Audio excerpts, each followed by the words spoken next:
шинэ дугаар эхэлж байна. Өнөөдрийн дугаар дээр болохоор Бөөгийн давчаан гээд номон дээрээс онгод тэнгэрээс хүмүүс ингээд өөрсдийн хүссэн сонирхсан асуултууд асуугаад хариултаа авсан юм хэсэг байна. За, ерөн янз бүрийн асуулт байна. Далд ертөнцтэй холбоотой. За, энэ талаар сонирхолтой үүднээс өнөөдрийн дугаарыг бэлтгэлээ. Тэгээд хэдэн цуврал дугаар болох бах. Энэ нэлээд олон асуулт хариултууд байгаа учраас. За, тэгээд эхлэе.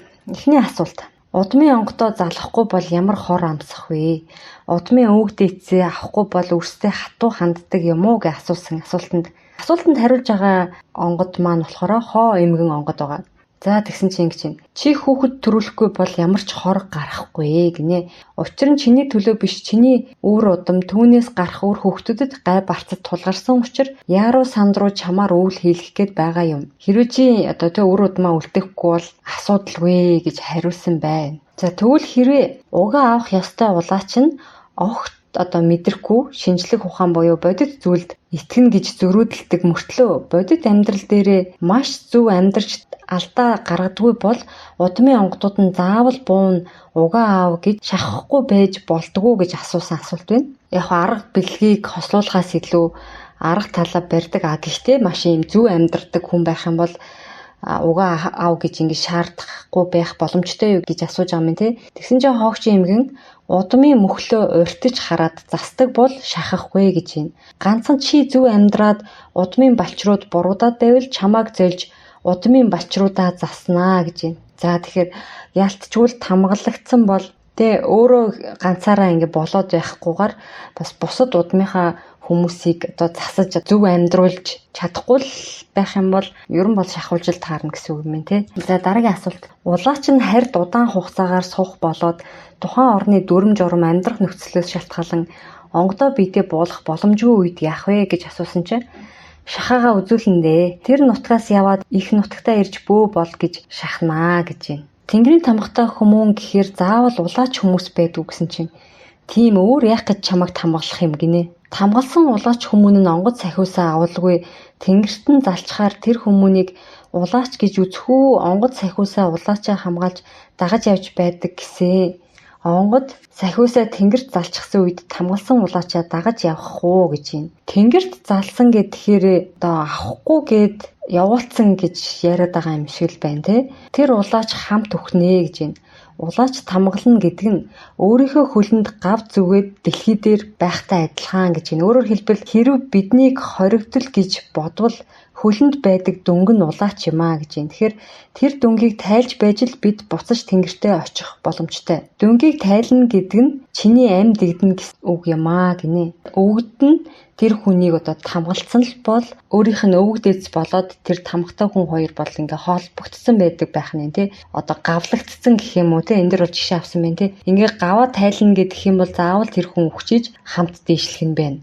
Эсвэл хүн өгтөл нь хамт байсаар агаад насварах цаг нь болохоор хамт ингэж явах. За ийм сонголтууд байгаа юм шиг байна. Онгодууд улаачтай бууж өвлөө хийгээд дууслаа гэж үзвэл улаачаа аваад явдаг уу? Аль эсвэл үүрэг даалгавар өчгөөд явдаг уу гэж асуусан байгаа. Тэгсэн чинь ингэж хариулсан. Аль нь байж болно. Аваад явж болно. Аль эсвэл хүмүүний амьдралаар 5, 10, 15 жил сайхан амьдраад ирээгээд үлдээж бас болно. Тэгээд улаачаа маннаа гэж байна. Тэр улаач онгодоо залаад үйл дуусгасан бол бусдын төлөө сайн сайхан үйл хийгээд явж болно. Энэ хэсгээс ойлгохдоо үлдээнэ гэсэн хэрнээ улаачаа манана гэсэн байгаа байхгүй. Тэгэхээр яг улаач болж тамгалагдаж төрсөн тэр хийх ёстой үйлээ хийгээд дуусгачих юм бол заавал ингээд онгод тэнгэр харьцаад байхгүйгээр хажууд нь ингээд манаад байж идэг.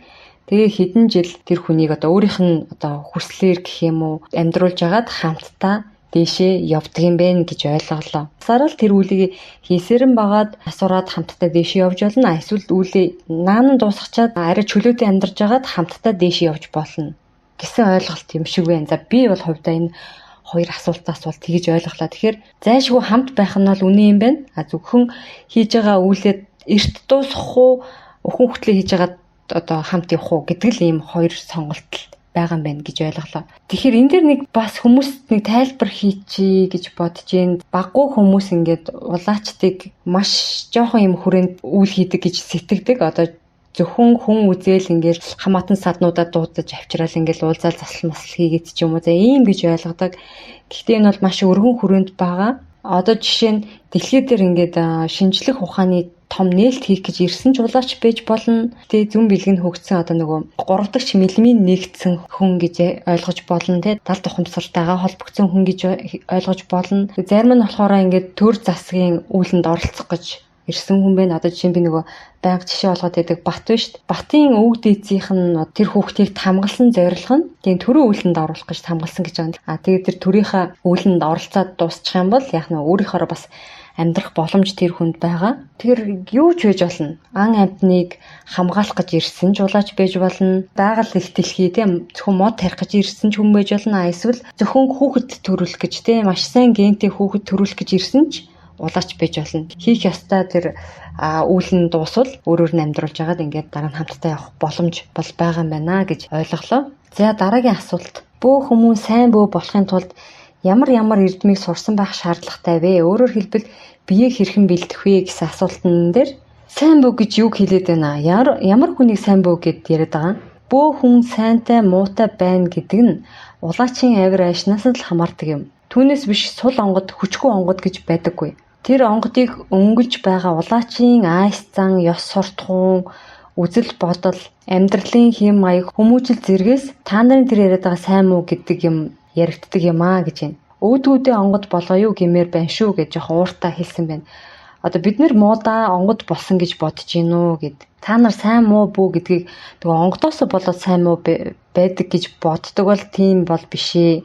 Сул онгод, хүчгүй онгод гэж бол байдаггүй юм. Харин тэр улаачийн хөвчлэн миний бодлоор бол суртахуун хүмүүжил ямар байна гэдгээс л шалтгаалж энэ сайн муу гэдэг яригддаг гэж бол ойлгодог. Ер нь бол энэ тамхтаа төрсэн хүмүүс чинь энгийн хүмүүсийг бодвол альч талд ингэж үйлчлэхтэй тийм боломжтой биетэй төрсөн гэж байгаа штеп. Маш амархан ингэж эзлэгдэх, сэвтэх тийм зорилтын биетэй. Тэгэнгүүт өөрөө одоо тий сөрөг бодолтой ингэ явах юм бол муу талд амархан эзлэгдээд муу талд үйлчлэн өөрөө зөв эерэг явах юм бол сайн талд үйлчлээд эерэг сайнаар хилэгдэх боломжтой юм байлаа.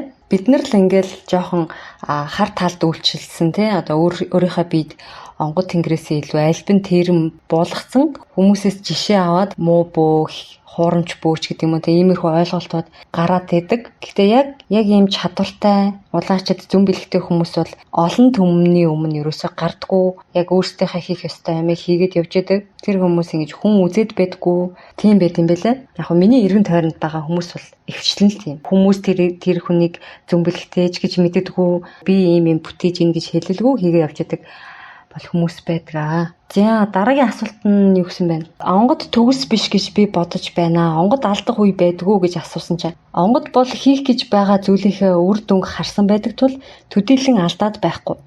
Дутууд үлдмэг хийснээрээ улаач л алддаг. Тиймээс онгодод бүрэн итгэж болох боломжтой. Учир нь ирээдүйн 3 жилийг харчих учраас гэтэл онгодын төлөвлөсөн зүйлийг нураадаг нь гүйцэтгэгч болох улаач шүү дээ гэж байна. Ер нь бол онгод маань тухайн зүйлийг хэрэгжүүлэх мастер төлөвлөгөөг гаргацсан байдаг гэсэн л үг юм байна те. Макро төлөвлөгөөг том зургаар нь хаалтсан байдаг. Тэрийг хэрэгжүүлэгч буюу компани дээр ярих юм бол те гүйцэтгэх захирал болсон улаач нь болохоор нураадаг нь тэр улаач гүйцэтгэх захирал. Түүнээс биш онгод бол макро төвшөнд бол хартсан байгаа гэж байна. Тэгээд 14 хоногийн төлөвлөгөө зохиогоод ирэхээр 15 болгож 1 хоногийг нойрсож өнгөрөөдөг нь улаач шүү дээ. Үнэн биз дээ. Энэ тоо эмгэн онгод бол ярьсан байна. За дараагийн асуулт удмын биш өрс өөр онгод зална гэж байх уу гэдэг чинь. Ерөнхийдөө онгодын хамаарал цус болон ясны холбоогоор байдаг юм. Мэдээлэл сэргээж, мэдээлэл өгч авалцах эрчим нэгдэх үзэгдэл. Цусан холбоогүй бол сүлд биеийг ашиглана гэхээс сүнс биеийг ашиглахгүй. Тодорхой хэмжээгээр тусалт цусны холцтой байх юм бол тэр онгодыг ашиглах боломжтой. Эрчим нэгдэлт цус болоод ясан холбоогоороо хамаатай байдаг юм. Сүлд бие бол хамаагүй. Бүх хүмүүнд тохирдог. Нэгэн ижил хэмтэй гэж байна. Тэгэхээр ер нь л жоохон цус ясны холбоо байж иж өөрийнх нь өгдөөс өөр хойчтой бол буудаг, холбогддог болж таарч байна те. Яг уу өөрөөр гэх юм бол сүлд биеийг ашиглана гэнэ. За энийг нь бол би сайн ойлгохгүй юм байна. Өөр бас тохиолдол байж болох юм байна. Яг яс цусны холбоогүй ч гэсэн. За дараагийнх нь улаач өрсөд ирээдүйд их үйл бүтээхийн гол суурь нь юу болж өгдөг вэ гэсэн чинь бие тарих цус гурваа гэж байна. Муу улаач онгодтой захируулдаг гэж олон зүйлээс уншиж байсан. Хэрхэн яаж онгодоо захирч сурах вэ гэсэн асуултанд хоо эмгэн тархин чадвараараа онгодоо давсан үед л онгодоо захирахтаа болно доо. Тэгэхгүй дорой буураас тархитай байж яаж онгодоо захирах вэ? Энэ нь 3 настай хүүхэд эцэг ихтэй заахтай адилхан гэж юм. Тэгэхээр бараг л боломжгүй юм байна да. Тэгээд нэх их юм мэддэг юм шиг л энэ буруу, тэр нь буруу гэд их юм ярина та нар. Жамаа ойлгоцоход тэгнэ бицтэй гэж юм. Тэгэхээр өрн их онгодоо шүүмжлэх талтай улаачд бас байдаг юм шиг байна л та. Бодвол тэгэл их юм мэддэг юм шиг бас эн чин буруу тэр чин тийм гэнд бас яриад идэг гинэ. Нэг гэрийн хоёр хоёулаа бүү байлаа гэхэд энэ хоёр хаяа муудалцвал онгодууд нь хоорондоо яадаг вэ? Өөрсдийн улаачаа өмөрдөг гэсэн чинь онгодууд нь хооронд нь эвлэрүүлэхийг хичээдэг юм аа гинэ. Улаач бөө хүмүүс яагаад сэвтдэг юм бэ гэж асуусан чинь хүн яагаад халтар болдогтой адилхан сэвтнэ гэж байна. Жам ёсны л үзэгдэл. Хий биеинд сэвтдэг нь хэртэй л адилхан зүйл юм аа. Байн гугаач цэвэрлэх ёстой тэрэл зүйл гэж байна. Тамхтай төрсэн ийм хүмүүс нь болохоор түрүү ярьсан те их амархан сэвтдэг буюу одоо тэр хүмүүсийн хүрднүүд нь энгийн хүмүүсийг бодвол чимээ гаргаад идэг гэж байхгүй юм жингэнсэн тийм чимээтэй гэж байгаа. Тэгэнгүүт тэр чимээг хэн сонсох вэ гэхээр за яг тэр зүүн бэлэгтэй хүмүүс өөрснөө сонсдог бах. Дээрэс нь хий биетэй онгод тэнгэрүүд нь ч бай одоо хар альбин тэрэн гэдэг хар энерги сүнснүүд нь ч гэсэн сонсдог гэж байгаа. Тэгэхээр би энд явнаа гэдэг ингээд нөгөө хий биетнүүдэд хүссэн хүсээгүй мэдэгдэх нь штэ. За би бол ингээд ийм зориулалтын биетэй улаач байна. Миний биед орох боломжтой гэдэг ингээд бараг дуу чимээ гаргаа яваад байдаг байх нь шүү дээ. Жирийн хүнийг бол илүү амархан муугч дуудана, сайнигч дуудана. Тэгэхээр байнга өөрийнхөө тэр эрчим энерги биеийг хүссэн хүсээгүй л бохирддаг. Тэрийг хүссэн хүсээгүй л цэвэрлэх ёстой юм. Жам ёсны л зүйл гэж байна. За багш сонгох талаар асуусан байна. Багш сонгохдоо өөрийнхөө зүм мэдрэмжинд л итгэсэн нь дээрээ гинэ. Итгэж болох, найдаж болох хүмүүнээ нүдний өнгөөр нь шинж. Тэгээд л болоо. Онгодоо буулгасан үед бас буулгаагүй үед нь нүд рүү нь хараад тэгээд л дүн шинжилгээ хийнэ үстэй. Энэ л зөв байдаг юм. Тэгэхгүй нүдэнд хүүтэн санагдаад байгаа хүмүүндээ албаар очиж мөргөж шав болоод байх албагүй. Хүмүүний үгээр сайн муу багш гээд байх хэрэггүй. Онгод дээдсээ мэдрээд өөрийн биед тааламжтай эсхийг нүд рүү нь хараад л шийддэг юм да. Онгодын нүд рүү муулаач нүд рүү харж шийднэ гэж байна. Би таныг багшаараа тодруулж болно. Та самалгаан сөхөж надад мэлмигээ харуулж тундрах тархинд минь мэдээ өгнө үү гэд асуу гэж байна. Их хвчлэн ингээд нүднийхээ урдуур хаалттай байгаад байдаг шүү дээ. Тэгэхээр тэрийн самлаг гэдэг юм байна. Тэгэхээр самалгаан сөхөж надад мэлмигээ харуулж тундрах тархинд минь мэдээ өгнө үү гэж хэлнэ гинэ. Тэгээд би танаас айж сүрдлээ. Таны шав болж зүрхлэмгүй гэд буцаж болно гэж байна. Эсвэл та надад их илгэмсэг дотн ивэлтэй сайхан санагдаж байна гэд таны ивэлд орж таны шав болъё гэж хэлж болно гэж байна. Ядаад байх юм байхгүй. Тэгэхээр нүдээр нь мэддэг юм аа гэсэн байна. Улаач яаж бууралтайгаа хурдан ярилцаж сурах вэ? Яаж 6 дахь мэдрэмжээ хөгжүүлж буурлаа хурдан биежүүлэх вэ гэж асуусан чинь эхлээд зүрх сэтгэлээ бэлтжих, хязгаараад давсан олон бөөлөө хийчих. Тэгээд л болоо. Хүмүүн биеийн бодгалын хязгаар гэж байна. Тэрийг даваад цохиод байвал хурдан онгод биежинэ. Өөрөөр хэлбэл эрчмийн урсгал бөглөөтэй байгаа газрыг зохиж байгаад эргэлдүүлдэгэ тэгэхэд л биежинэ шүү дээ гэж байна. За тэгэхээр энэ хэсгийг санчаарай. Эрчмийн урсгалаар зогсоорон байгаад биежүүлдэг гэсэн нэг ийм ойлголт байна. За энийг би дараагийн дугаар дээр илүү дэлгэрүүлээд яриа. Бясалгалтай холбоотой, тархины үйл ажиллагаатай холбоотой ээлжилт дугаар байгаа. За дараагийн асуулт. Нэг айлын хэд хэдэн хүүхдүүд яс цусан талаасаа өөр тамхтай үед төрүүлэн улаач болсон нэгэндээ өвлөө шилжүүлж болох уу гинэ. Яг нэг голомтоос бол олон улаач төрдөггүй. Хаяа залгах гэж байна. Голомтонд хагас хамаарах, хугас хамаарах гэж байна. Ах トゥ хоёр байна. Ах нь угаа босгосон дүүн хүүхэд төрүүлсэн чинь тэр нь угтай байж гин. Гэтэл нөгөө төрсэн хүүхэд чинь эцэг талаасаа ханилж урагт нэмэгдсэн талаасаа угтай байж энэ замаар гэрт олон улаач төрж болно. Түүнээс ах トゥ гэсэн хүмүүсээс сайндаа л хоёр нь угаа барина. Эцэг талаасаа их талаасаа бүгдээрээ угтай байна гэж байхгүй гэж байна. Нэг учгаар 3 байж болдог юм. Айлын 6 хүүхэд байна, 3 улаачтай бай. Нэг нь энэ улаач удахгүй өөхөх гэж байгаа бол шилжүүлэг хийх гэж байгаа үед өөрөөр хэлбэл үе авах гэж байгаа хүүхэд рүүгээ биш дүүргөө шилжүүлж болдог. Улаачийн эм удахгүй дэгдэж 10 жил дотор тоологдох болсон үед 3 дахь улаач босноо гэж байна. Хүнд өвчнөр өвчлөөд те удахгүй ч гэдэг юм уу. За тэр нь мэдэгдэж байгаа бол одоо дүүргөө шилжүүлж болдог гинэ. Гэрт 3 улаач байх боломжтой тохиолдол бол ийм л байдаг юм гэж байна. Түүнээс биш бараг л 1-2-оос хэтэрдгүүл юм байна л та. За жамын заяа тавилан муугаар ирэх үү, заяагцсан нас нь богиносох уу гэн дахиад асуусан байна. Одоо ингээд шилжүүллээ гэж ботход. Тийм амархан шилждэг юм биш ээ гэж байна. Онгодыг шилжүүллээ гэхэд хувцсан шилждэг юм.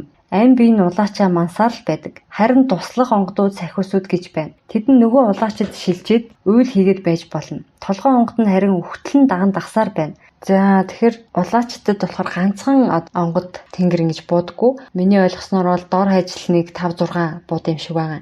Тэр дундаа толгой онгод гэдэг одоо толгойлогч гэх юм уу те. Толгой онгод гэж байна. Бусд нь бол ингэж дагсан туслах маягийн. Тэгэнгүүт толгой онгодыг бол яаж ч байсан шилжүүлэх боломжгүй гэж байна. Одоо түрүү ярьсан те насан туршид нь хамт байх. Тэр дөнгөлөгдсөн онгод нь толгой онгод нь байна. Бусад дагсан онгодуудыг бол яг шилжүүлэх маягаар түрүүний ярьсан те дүүрүүн ч юм уу хүүхдрүүн ч юм уу шилжүүлэх бол боломж байгаа юм байна гэж ойлгож байна. За дараагийн асуулт. Хүмүүний тавилан заяа төөрөг өөрчлөгддөг үү? Эсвэл цаанаасаа яг тэгэх ёстой гэд алхам бүрийг тохируулаад заасан байдаг юм уу гэж асуусан чинь. Алхам бүрийг тодорхой заадаггүй. Ерөнхий нэг даалгавартай байдаг. Нэг ийм салбарт мөр үлдээн гэд ерөнхий амьдралын чиг байна.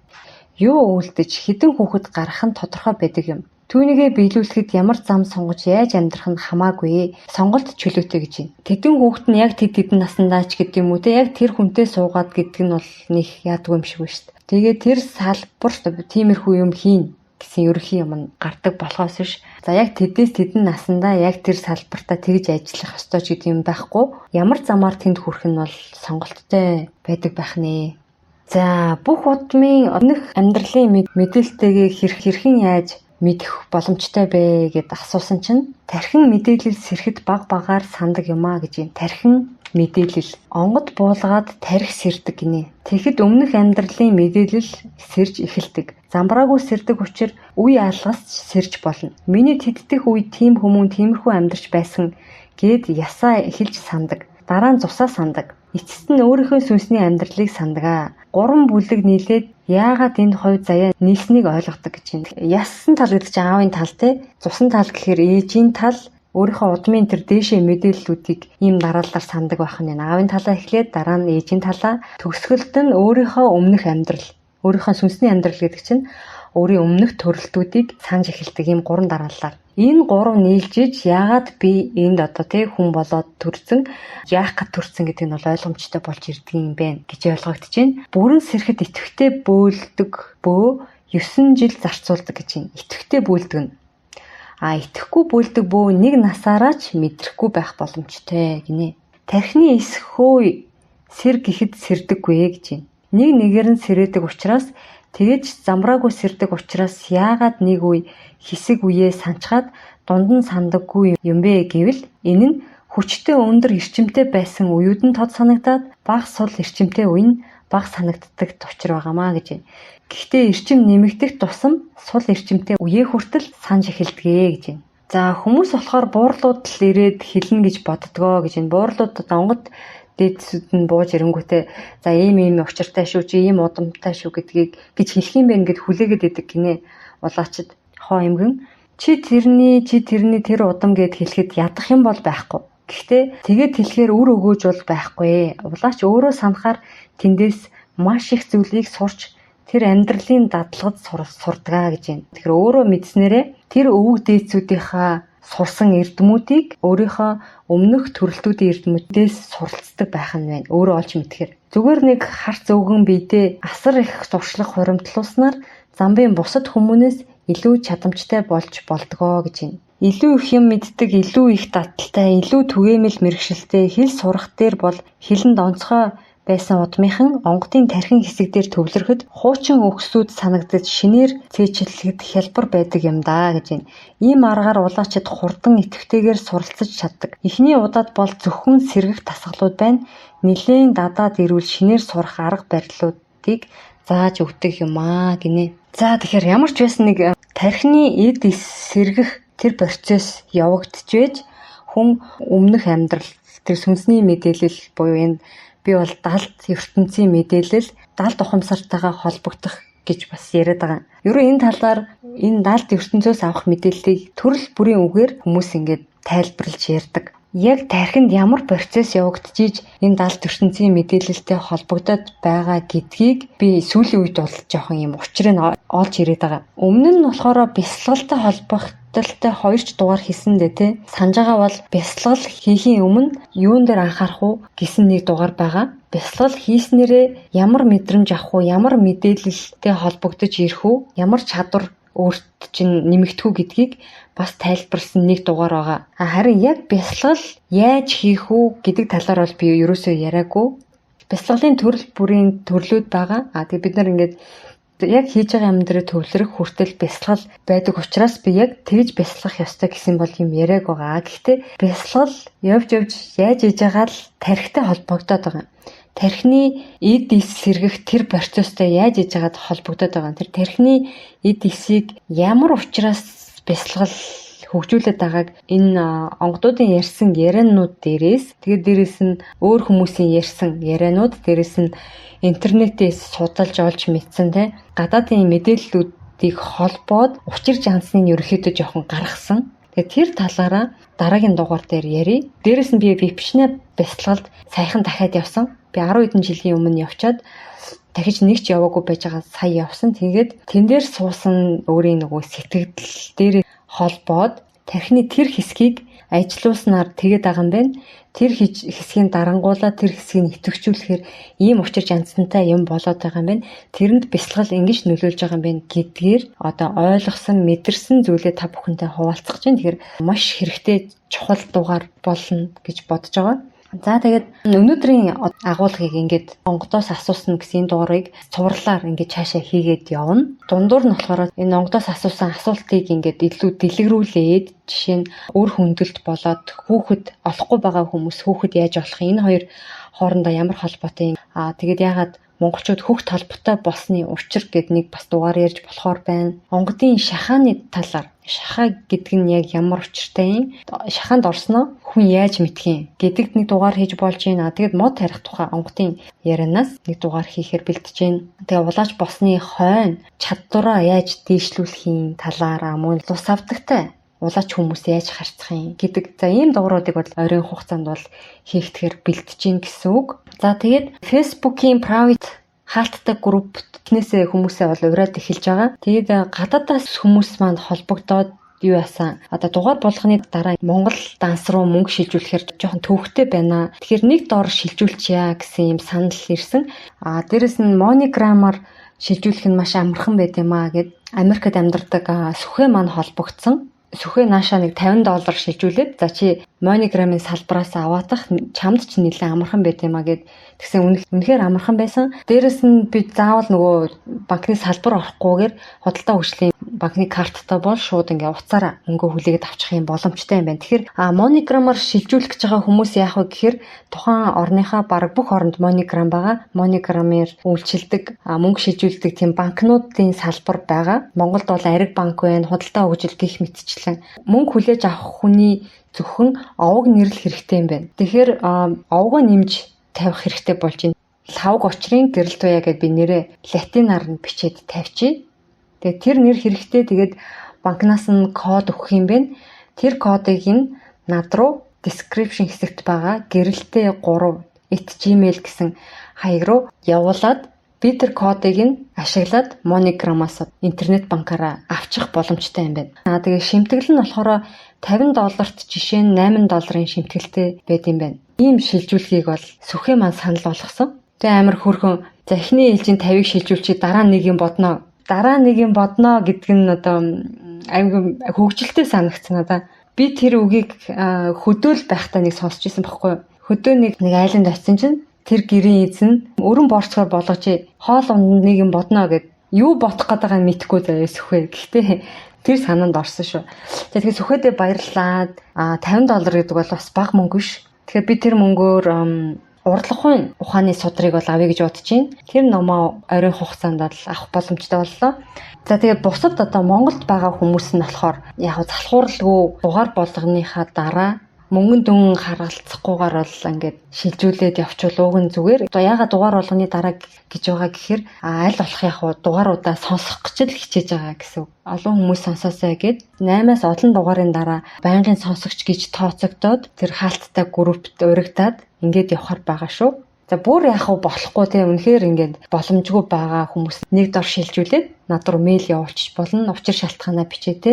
Бусад одоо гадаад орнуудаас явуулж байгаа хүмүүс маань ерөөсөө нэг дор шилжүүлээд MoneyGram бол тэр кодоор шилжүүлэх нь бусад ийм дансаар ч юм уу яаж байгаа бол те хуулган явуулаад байнгын сонсогчдын хаалттай группт ормоор байна гэд ингээд мэйл явуулчих юм бол би урилгыг шууд тэр доор явуулаад ингээд явъя гэж бодож байна. За тэгээд таалагдсан бол мэдээж шеэр хийгээд өгөөрэй.